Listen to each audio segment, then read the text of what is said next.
In this post, I will share a very touching and motivating English speech for hundreds of thousands of viewers around the world. MUNIBA Mazari is a Pakistani activist, artist and model who is much loved in her country. This great woman was nicknamed the Iron Lady of Pakistan because of her very touching life story. Even though she is in a wheelchair, she still inspires with all her humanitarian efforts and enthusiasm for life. In a speech he gave at an event, he told the story of his life, which was so beautiful before having an accident that made him have to sit on the wheelchair. Let's look at MUNIBA Mazari's English speech example. Don't die before your death.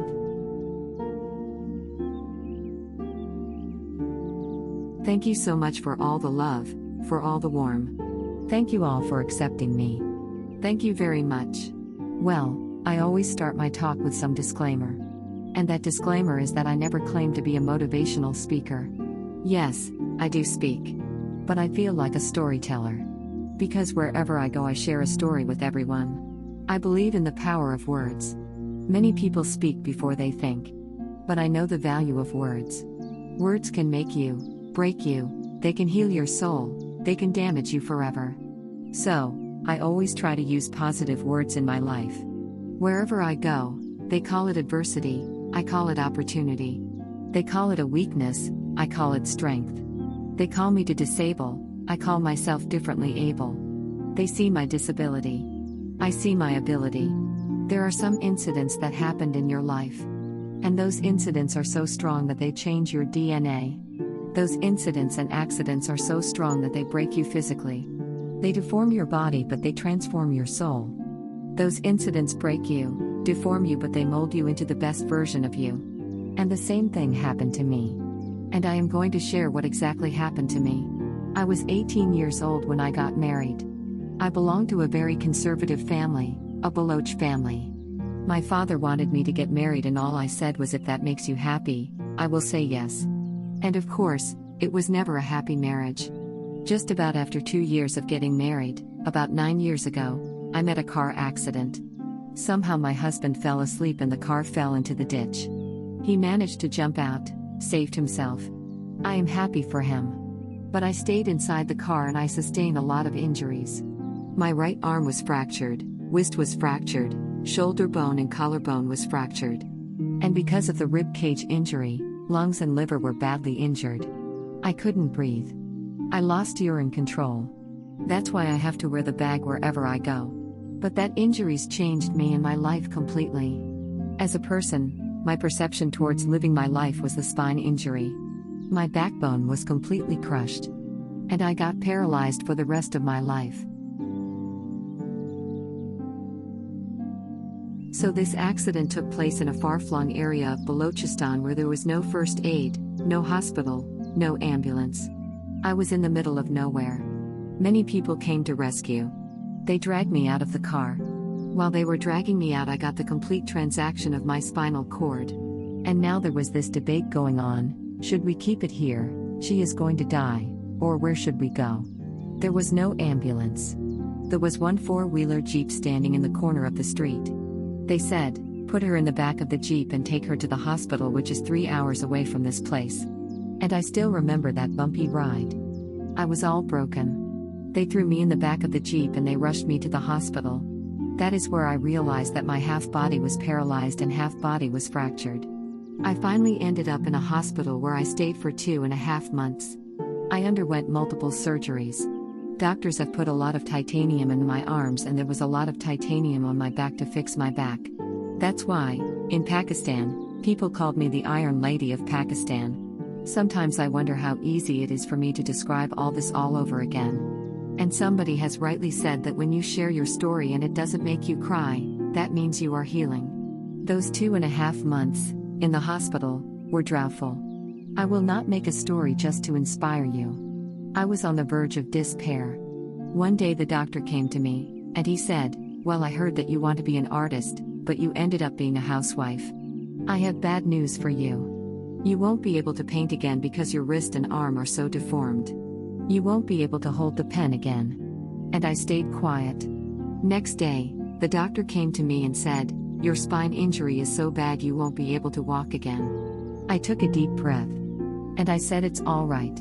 Again, Next day the doctor came and said, because of your spine injury and your fixation that you have in your back, you won't be able to give birth to a child again. That day, I was devastated. I still remember, I asked my mother, why me?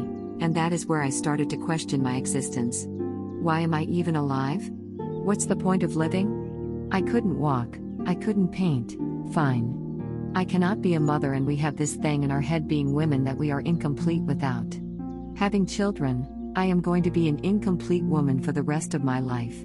What's the point? People are scared that they think I will get divorced. What is going to happen to me? Why me? Why am I alive?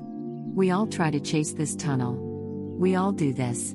Because we see lights at the end of the tunnel which keeps us going. My dear friends, in my situation, there was a tunnel that I had to roll on, but there was no light. And that is where I realized the words have the power to heal the soul. My mother said to me that this too shall pass. God has a greater plan for you. I don't know what it is. But He surely has. And all in that distress and grief, Mom's those words were so magical that they kept me going. I was trying to put my smile on my face all the time, hiding the pain. It was so hard to hide the pain which was there. But all I knew was that I will give up, my mother and brother will give up too. I cannot see them crying with me. So what kept me going was one day I asked my brother, I know, I have a deformed hand, but I am tired of looking at these white walls in the hospital and wearing this white scraps. I am getting tired of this. I want to add more colors to my life. I want to do something. Bring me some colors, I want to paint. So the very first painting I made was on my deathbed.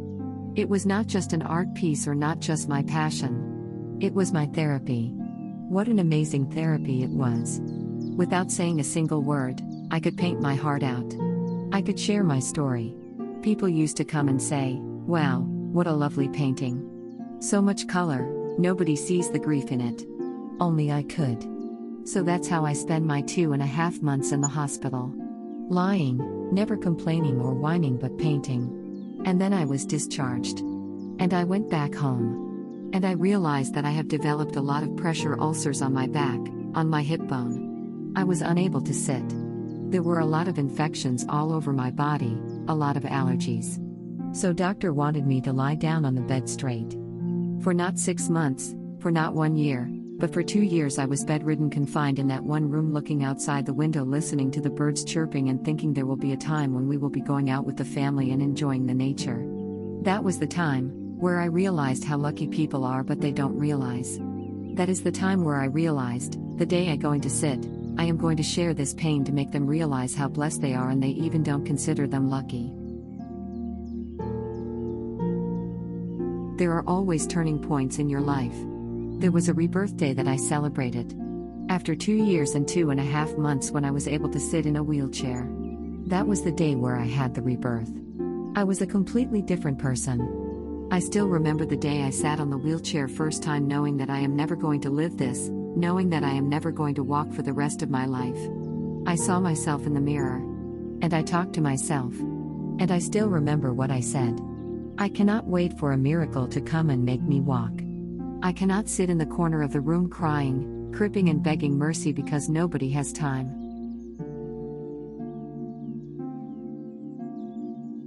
So, I have to accept myself, the way I am, the sooner the better. So, I applied the lip color for the first time.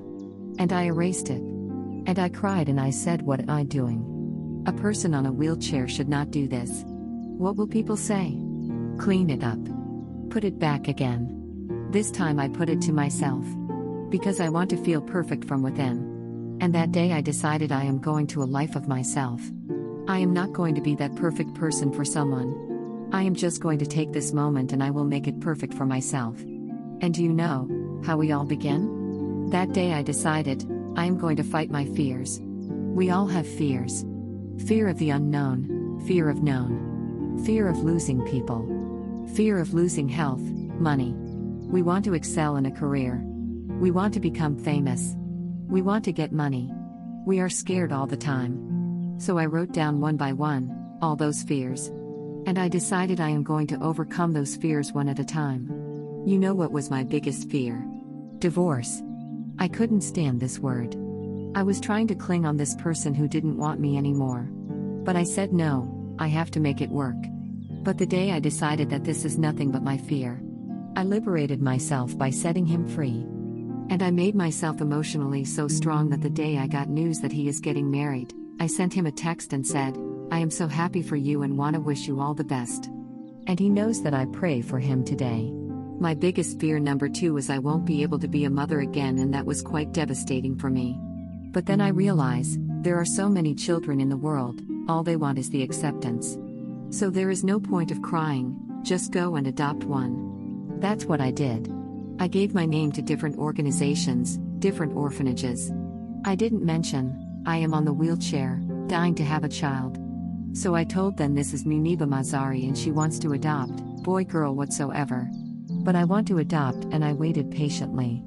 2 years later, I got this call from a very small city in Pakistan. They said, are you MUNIBA Mazari? There is a baby boy.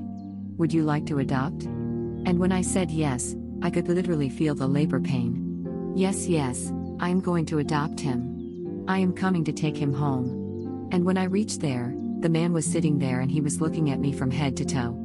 Don't judge me, I am in a wheelchair. You know what he said, I know you will be the best mother of this child. You both will be lucky to have each other. And that day, he was 2 days old and today he is 6.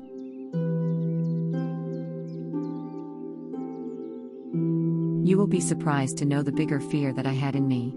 It was facing people. I used to hide from people. When I was in bed for 2 years and I used to keep the doors closed. I used to pretend that I am not going to meet anyone. Tell them I am sleeping. You know why? Because I couldn't stand that sympathy that they had for me. They used to treat me like a patient. When I used to smile, look at me and said, you are smiling, are you okay? I was tired of this question being asked. Are you sick? Well, a lady at the airport asked me, are you sick? And I said, well, besides this spinal cord injury, I am fine. I guess. Those were really cute questions. They never used to feel cute when I was on the bed. So I used to hide from people knowing that oh my god I am not going to see that sympathy on their eyes. It's all right. Today, I am here speaking to all these amazing people. Because I have overcome the fear. You know when you ended up being in the wheelchair, what's the most painful thing? That's another fear. People on the wheelchair, who are differently able to have their hearts but they never share. I will share that with you. The lack of acceptance. People think that they will not be accepted by the people because we in the world of perfect people are imperfects. So, I decided instead of starting an NGO for disabilities awareness, which I know will not help anyone, I started to appear more in public. I started to paint. I always wanted to. I have a lot of exhibitions for Pakistan. I have done a lot of modeling campaign, different campaign for brands like Tony and Guy. I have done some really funny breaking the barriers kinds of modelings. There was this one by the name Clown Town where I became a clown because I know that clowns have a heart too. So, when you accept yourself, the way you are, the world recognizes you. It all starts from within. I became the National Goodwill Ambassador of UN Women, Pakistan. And now I speak for the rights of women and children. We talk about inclusion, diversity, gender equality, which is a must. I was featured in BBC 100 Women for 2015. One of the Forbes 30 Under 30 for 2016. And it all didn't happen alone. You all are thriving in your careers. You have bigger dreams and aspirations in life. Always remember one thing, on the road to success there is always we not me. Do not think that you alone can achieve things. No, there is always another person, who is standing behind you, maybe not coming on the forefront, behind you, supporting you. Never lose that person. Never. No matter how much I say that I couldn't find a hero. So I became one. I still want to recognize those 3 people in my life who literally changed my life completely, and I get inspiration from them every single day. The women who believe in me even when I was completely on the verge of despair where everybody left, she was there. And every time, I looked at her saying, she used to look at me and said, it's too shall pass. God has a bigger plan. One day you will say that oh my God, that is why God has chosen me. She never cried in front of me. She always said that there will be haters, there will be naysayers, there will be disbelievers, and there will be you to proving them wrong. My mother. Whatever I am today, I am nothing without her. I am nothing without her. Thank you, Mama, I wish you were here. Thank you for making me who I am today. You know, what we human beings have a problem. We always expect each from lives. We have this amazing fantasy about life. This is how things should work. This is my plan. It should go as per my plan. If that doesn't happen, we give up. So my dear friends, let me tell you one thing. I never wanted to be in a wheelchair. Never thought of being in a wheelchair. I was always aspiring to do bigger things. And I had no idea, for that, I have to pay the price to be where I am today. It's a very heavy price. This life is a test and a trial. Tests are trials. I never supposed to be easy, and why you are expecting each from lives. And life gives you the lemon. And you made the lemonade. And then do not blame for life for that. Because you were expecting each from a trial. Trial make you a stronger, better person. Life is a trial. Every time you realize that. It is okay to be scared. It is okay to cry. Everything is okay. But giving up is not be an option, should not be an option. They always say that failure is not an option. Failure should be an option. When you fail, you get up, and then you fail, then you get up, that keeps you going. That's how humans are strong. A failure is an option. It should be an option. But giving up is not. Never. We have these things in minds. We call it perfection. We want everything perfect. We want ourselves to be perfect. Perfect life, perfect relationships, perfect career, perfect amount of money that we need to earn no matter what. Nothing is perfect in this world. We all are perfectly imperfect. And that is perfectly alright. That's alright. You were sent here not to become perfect people. Those people who tell you how to look perfect, even those people are imperfect. Trying to fight this fear of looking imperfect. I used to be perfect. I still remember I got this compliments, years ago, when I used to walk. OMG, look at you, you are so fair, you are tall, you are perfect. Look at me now. Only the perfect eyes can see that. Only the perfect eyes will see that. Only the perfect eyes will see that. So, yes. And all those imperfections, you have to listen to your hearts. You don't have to look good for people. You don't have to be perfect just because other people wanted you to be perfect. If your soul is perfect from within, that's all right.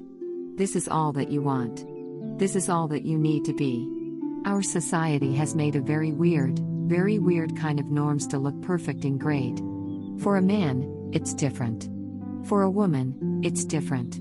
We think too much about what people say. We listen to ourselves too little. You know what makes you perfect? When you make someone smile. You know what makes you perfect when you try to do something good for the people around you. You know what makes you perfect? When you feel someone's pain. And how beautiful pain is that it connects with people. No other medium can connect you other but pain. That's why I always say I am in pain. That's a blessing for me. Today, just because I am in pain and I am on the wheelchair, I work for children. Being the head of CSRF of company, we conduct medical camps in far-flung areas of Pakistan where so many kids die because they don't have medical facilities. And I personally believe that just because they cannot afford to live doesn't mean that we will let them die. So we give them money, we give them medical treatment. We try to heal their wounds, physical and emotional. And I also work for the beautiful people, we call them third gender, the transgender community of Pakistan. You know, what connects me with them? All my imperfections. When I go and hug them, they never judge me, and this very good friend of mine. Her name is Bijli. Bijli means electricity. She called herself electricity. And I said, "Are you electricity?" She says, "No. I am lighting. I am as strong as lightning. I am thunder. I am lightning." She came to me, and the first time I hugged, she said, "You are just like me." And I said, "I am like you." Because to people, we are so imperfect. So how beautiful these imperfections are.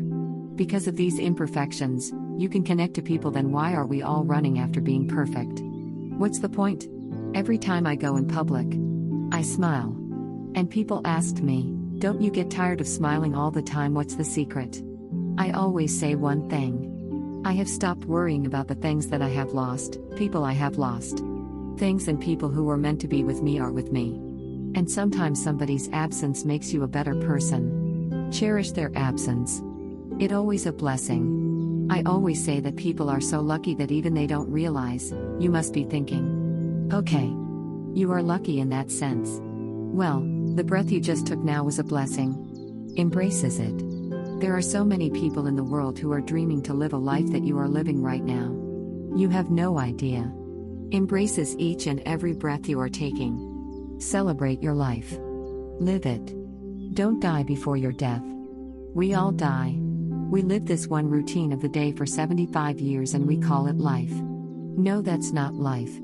If you are still thinking about why you have been sent here, if you are still juggling with the concept of why you are here, you haven't lived yet. You work hard. You make money. You do it for yourself. That's not life. You go out and seek for people who need your help. You make their lives better. You add colors to their lives. You add values to their lives. You become that sponge which removes all negativity. You can become that person who can emit beautiful positive vibes, and when you realize that you have changed someone's life, and because of you, this person didn't give up. That is the day when you live, always. We were talking about gratitude. Why I smile all the time. I cry all night when nobody sees me. Because I am a human and I have to keep the balance. And I smiled all day because I know that if I smile I can make people smile. That keeps me going. Be grateful, what you have. And you will always ended up with having more. But if you will cry, if you will crib for the little things that you don't have or the things you have lost, you will never ever have enough. Sometimes we are too busy thinking about the things that we don't have. Forget.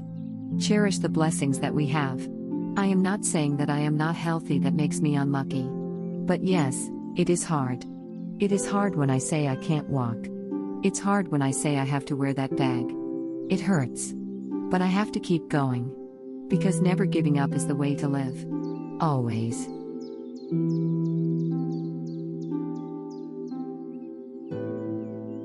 So well, end my talk on a very short note.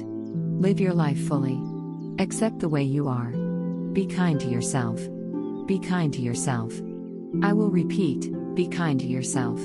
And then only we can be kind to others. Love yourself. Spread that love. Life will be hard. There will be turmoil, there will be trials. But that will only make you stronger. Never give up. The real happiness does not lie in money or success or fame. I have all this and I have never wanted this. Real happiness lies in gratitude. So be grateful and be alive and live in every moment. Thank you so much, everyone. MUNIBA Mazari.